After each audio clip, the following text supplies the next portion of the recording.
वार्षिक परीक्षा 2023 के लिए ये कक्षा 6 की विज्ञान का पेपर है और एक मॉडल पेपर आपके सामने।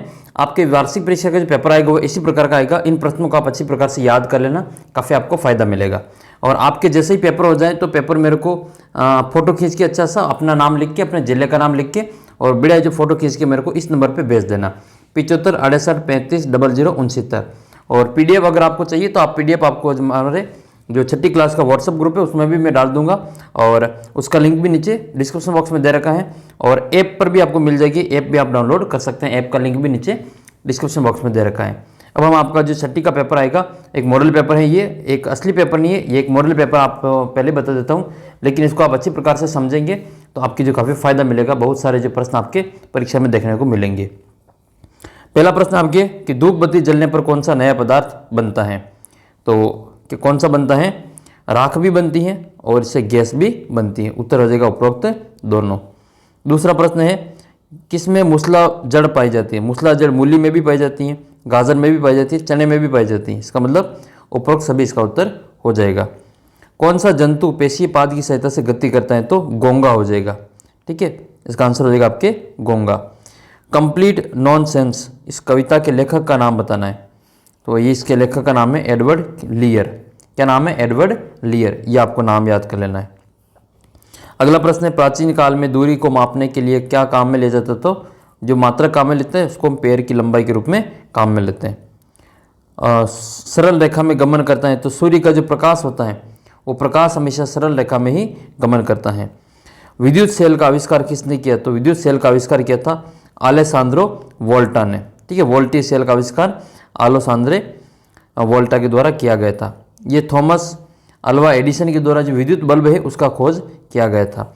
चुंबक के कितने ध्रुव होते हैं? तो चुंबक के 2 ध्रुव होते हैं। जैसे मान लो ये चुंबक है तो इसके 2 ध्रुव होते हैं, एक पे N लिखा होता है, एक पे S लिखा होता है। एक जैसे चुंबक मिलाते हैं, N मिलाते हैं, S मिलाते हैं तो उसमें प्रतिकर्षण होता है, और अलग अलग मिलाते हैं, एक N और एक S मिलाते हैं तो उसमें आकर्षण होता है। चुंबक के 2 ध्रुव होते हैं और एक N एक दूसरा S है, उत्तरी ध्रुव और दक्षिणी ध्रुव। फिर आपके वायु में जल किस रूप में पाया जाता है? तो वायु में जल वाष्प के रूप में पाया जाता है। किसानों का मित्र किसे कहते हैं? तो किसानों का मित्र कहा जाता है केंचुए को। ठीक है, वर्मी कंपोस्ट जो खाद बनती है वो भी केंचुए के द्वारा ही बनती है। रिक्त स्थानों की पूर्ति करनी है। फिर आपको 10 प्रश्न अवश्य के हैं और 5 प्रश्न रिक्त स्थानों के। इसमें आपसे पूछे जाएंगे। पहला प्रश्न जैसे एक सेल के 2 टर्मिनल होते हैं, इसमें आपको 2 भर देना है। कागज़ एक पदार्थ नहीं है, तो कागज़ चुंबकीय पदार्थ नहीं है। अत्यधिक वर्षा से आती है, तो अत्यधिक वर्षा से बाढ़ आती है। और झूले पर किसी बच्चे की गति आवर्त गति का उदाहरण होता है। फिर आपको मिलान करना है। याक जो होता है वो प्रत्येक क्षेत्र में पाया जाता है। वर्तुल गति, घड़ी की जो सुई है वो वर्तुल गति का उदाहरण है। या पेंडुलम जो चलता है, इस प्रकार से पेंडुलम चलता है, वो आपके इस रूप में जाना जाता है वर्तुल गति, यानी कि ये वाली वर्तुल गति होती है गोल गोल वृत्त के रूप में, और वो जो होती है वो आवर्त गति होती है। विद्युत सेल विद्युत स्रोत है, और मैग्नेटाइट इससे प्राकृतिक चुंबक बनती हैं, और ऑक्सीजन जो होती है वो जलाने में सहायक होती हैं। जबकि कार्बन डाइऑक्साइड होती है वो होती है बुझाने में, आग लग जाती है तो कार्बन डाइऑक्साइड का उपयोग किया जाता है। जबकि ऑक्सीजन नहीं हो तो हमारे जो आग नहीं जलती है। तो जलाने में तो ऑक्सीजन सहायक है और बुझाने में कार्बन डाइऑक्साइड सहायक होती हैं।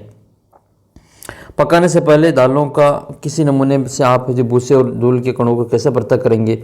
एक प्रश्न ये आपको अच्छे प्रकार से याद कर लेना है। दूसरा प्रश्न है गर्म करने पर लोहे में क्या परिवर्तन होता है? उसका प्रसार होता है, लोहा फैलता है तो उसको हम प्रसार कहते हैं, लोहे का प्रसार होता है। पौधे के तने का क्या क्या कार्य हैं? तो एक तो पानी और खनिज लवण को जड़ों से पौधे तक पहुँचाने का कार्य करता है, सहारा देने का कार्य भी करता है, भोजन को पत्तियों तक पहुंचाने का कार्य करता है। अगला प्रश्न आपके आवाज़ किसे कहते हैं? तो आवाज़ की परिभाषा आपको याद कर लेनी है। और छूट गया प्रश्न बीच में। कपाल की कौन सी स्थिति गति करती है? तो कपाल की जो केवल जो निचला जबड़ा होता है वो निचले जबड़े की स्थिति ही गति करती है। आप हिला के देख लेना, अपना जबड़ा नीचे वाला वही गति करता है, बाकी ऊपर वाला जबड़ा गति नहीं करता है। हमें सूर्य को सीधे क्यों नहीं देखना चाहिए?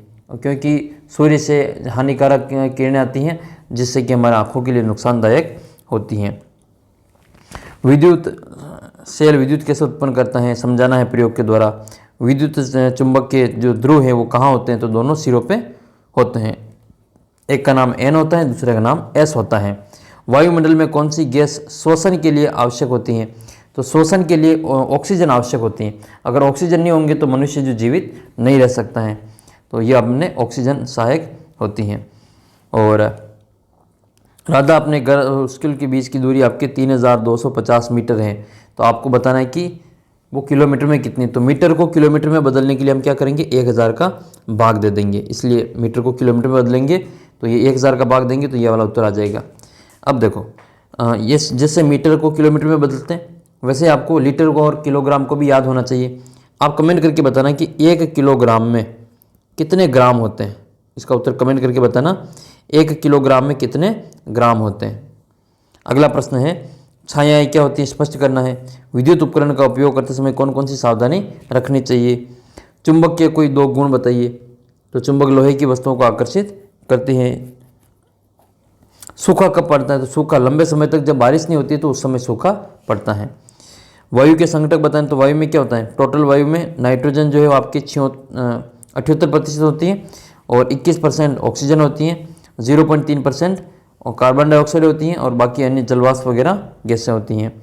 लाल केंचुए की आपको 3 विशेषताएं बतानी है। ये बड़े सवाल तो आपको याद करने पड़ेंगे। 18वां प्रश्न है सजीवों के विशेष लक्षण सूचीबद्ध कीजिए, जिसमें वृद्धि है, गति है, भोजन है, संवेदनाओं के प्रति प्रतिक्रिया है। ये आप इसमें सभी लिख सकते हैं। पारदर्शी, अपारदर्शी और पारभासी वस्तुओं में लिखना है। पारदर्शी का मतलब आर पार देख सकते हैं, अपारदर्शी का मतलब बिल्कुल ही आर पार नहीं देख सकते हैं। जैसे दीवार के आर पार नहीं देखा जा सकता है तो वो अपारदर्शी है।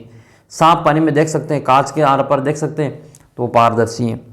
पारभासी, जैसे आपका जो किताब का जो कागज़ है वो सांप दिखाई नहीं देता, उसके पार में धुंधला दिखाई देता है तो वो पारभासी है। विद्युत चालक और विद्युत रोधक पदार्थों में आपको अंतर बताना है कि जिसमें विद्युत का प्रवाह होता है वो विद्युत चालक है, जिसमें विद्युत का प्रवाह नहीं होता वो विद्युत का रोधक हो जाएगा। बादल कैसे बनते हैं व्याख्या करनी है। और इसी प्रकार से मैं बाकी के सभी पेपर भी डाल दिए हैं आपके 6ठी क्लास की जो प्लेलिस्ट बना रखी है उस प्लेलिस्ट में देख लेना, सारे पेपर आपको मिल जाएंगे। और आपका पेपर होते ही मुझे इस नंबर पर भेज देना, उसका मैं वीडियो बनाकर आपके अपलोड कर दूंगा, वीडियो सॉल्यूशन करवा दूंगा। 75 68 35 00 69 ये नंबर है। इस पर आप फ़ोन ना करें, केवल मैसेज करेंगे तो ही आपको जो जवाब मिल जाएगा। नंबर अगर आप कॉल करेंगे तो आपको ब्लॉक कर देंगे, ठीक है। तो आपको कॉल नहीं करना है, केवल आपको फ़ोन नहीं करना है, केवल आप मैसेज करेंगे। अपना फ़ोटो जो पेपर होगा उसका फ़ोटो खींचकर मुझे भेजना है। पेपर के ऊपर अपना और जिले का नाम बढ़िया से लिख के भेज देना। तो ये था आपके पूरा पेपर। एक और प्रश्न छूट गया, इसको भी देख लेते हैं। वायुमंडल में गैसों का आदान प्रदान पौधे और जंतु में किस प्रकार से होता है, ये आपको समझाना है। बाकी का पेपर भी देख लेना, गणित का, विज्ञान का, ये सभी पेपर मैंने हिंदी का, अंग्रेजी का, सामाजिक का, संस्कृत सभी डाल दिए, तो वो भी आप वहाँ पे जाके देख लेना। मिलते हैं आपको अगले वीडियो में, तब तक PDF के लिए आप हमारा ऐप है उसको डाउनलोड कर लेना। ऐप का लिंक भी नीचे डिस्क्रिप्शन बॉक्स में मिल जाएगा, या फिर आप प्ले स्टोर पर सर्च करना श्री राम क्लासेस, तो भी वहाँ पे आपको मिल जाएगा, ठीक है। आपको कहीं से भी ऐप का जो लिंक है वो मिल जाएगा। 6ठी क्लास का जो व्हाट्सअप ग्रुप है उसको भी ज्वाइन कर लेना, PDF वगैरह आपको इंपॉर्टेंट क्वेश्चन वहाँ पे मिल जाएंगे। तो जल्दी मिलते हैं आपको अगले वीडियो में, तब तक जय हिंद, जय भारत।